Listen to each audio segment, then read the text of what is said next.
Magandang araw po ulit mga kabayan at kumusta po ulit kayo? Tayo ay magluluto ng isang masarap at simpleng luto lang baka.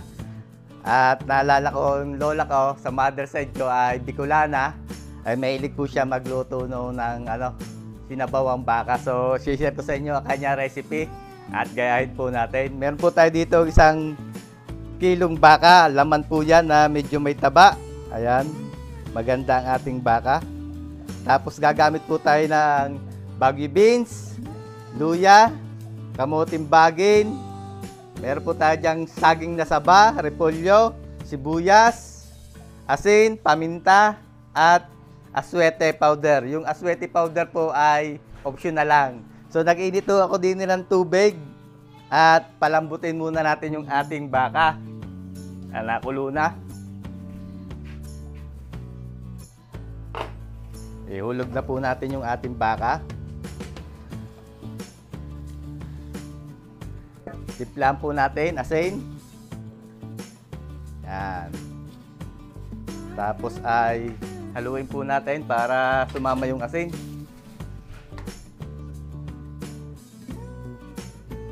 Hindi na po natin ito pressure cooker at lasa ay mabilis lang din lalambot yung ating baka. Takalban po natin yan at ating palalambutin. Habang pinapalambot po natin yung ating baka ay i-prepare natin yung kanyang mga panahog. Balatan natin itong saging na saba. Ayan. Gayatin po natin itong ganito. Hatiin natin sa gitna. Ayan, parang pang nilaga.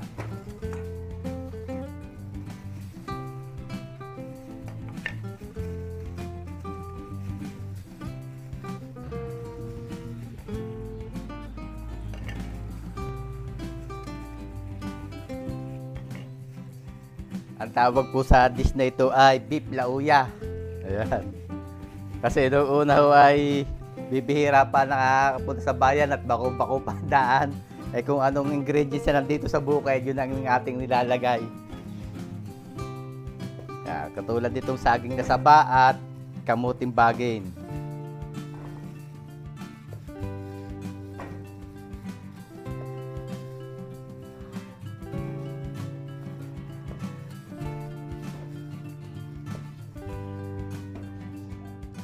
Sunod po natin itong ating beans. Tapos yung repolyo, ito po hinugasan ko na. Yung ating beans, hatiin lang po natin sa gitna. Ayan, ganyan. Pang nilaga. Pinutulan ko lang ho ng dulo.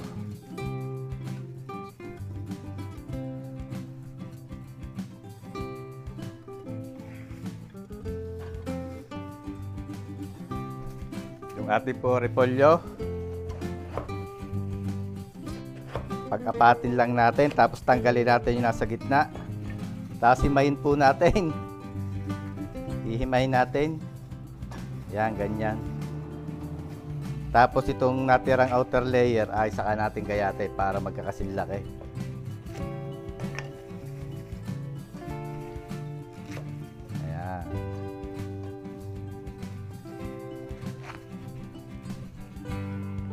Kaya hindi po natin yung ating kamote. Yung dilaw sana ang ating bibilhin kasi wala tayong nakitang dilaw na kamuting bagyan. Ganyan kalalaki lang po.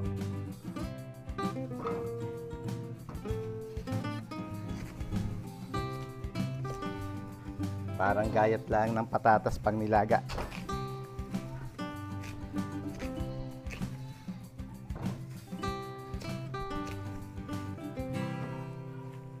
Ito na mga kabayan yung ating mga sahog, nagayat na natin lahat.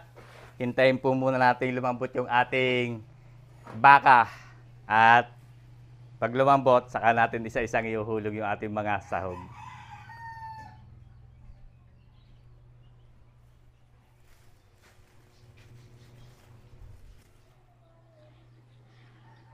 Yung ating pong aswete, nilagyan ko ng mainit na tubig. Oh.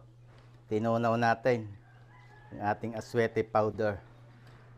Tapos ay testingin po natin yung ating baka yan, nilagyan ko ng taba mga kabayan para masarap, may konting taba. Ayun, pwede na ito. Hindi pa siya ganong kalambutan pero pwede na po yan. Pangit naman pagka malalamog. Lagyan po natin ng aswete. Ayan, dito pong aswete, optional. Sarap po kasi tingnan pag may aswete. Tapos, dagdagan natin ng tubig.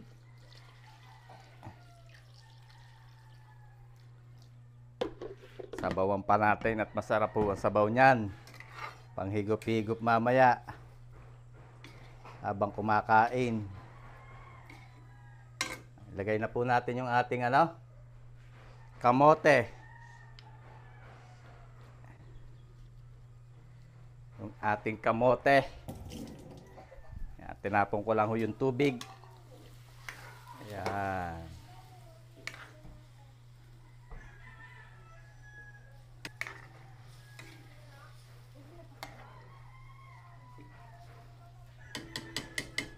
Timplahan po natin ng asin. Dagdagan natin ng asin. Tapos lagyan din natin ng paminta.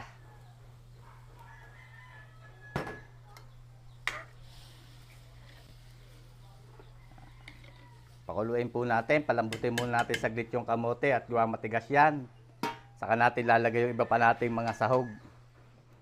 Okay, makalipas po ang ilang minuto. Medyo malambot na yung ating kamoting baging sweet potato. Oh. Lagay na po natin ang saging.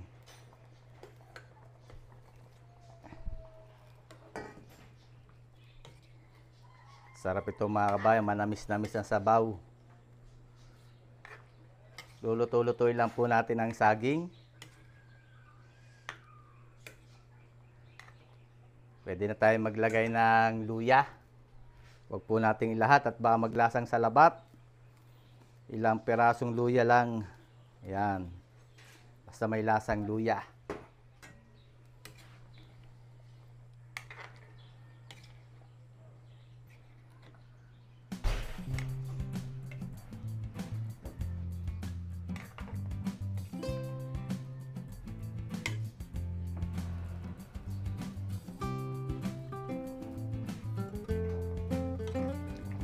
Bango mga kabayan, oh.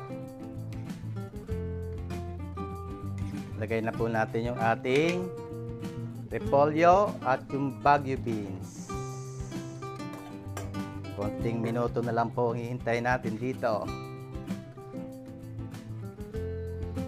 Tapos ilagay na rin natin yung ating sibuyas. Po natin lalagay yung sibuyas para ma-preserve natin yung kanyang manamis-tamis na lasa. Halo-haloin lang po natin. Mukha siyang putsero na masabaw pero iba ang kanyang lasa.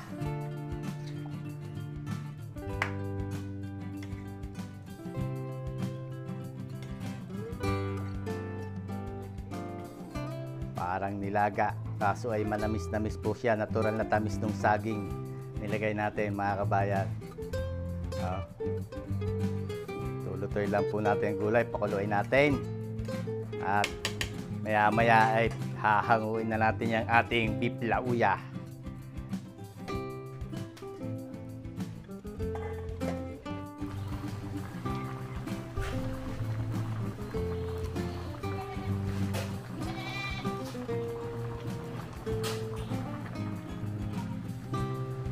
Okay na po itong ating beef lauya mga kabayan, no?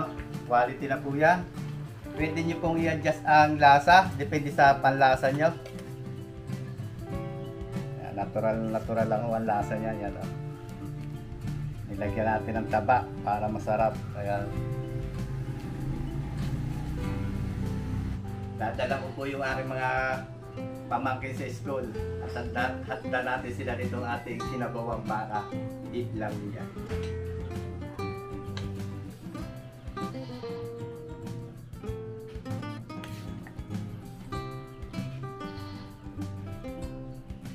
May saging, kamote, gulay.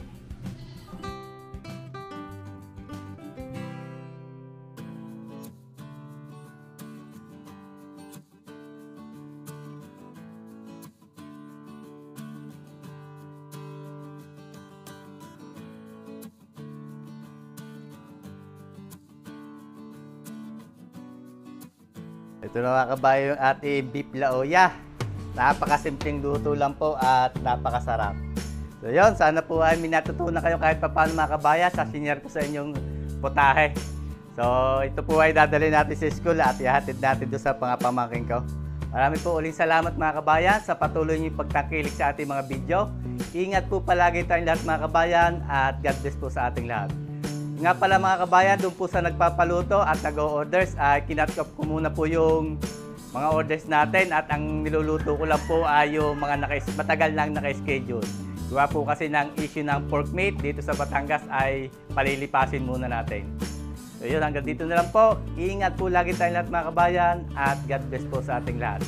Sana po ay magkita-kita tayo uli sa susunod kong pang mga video.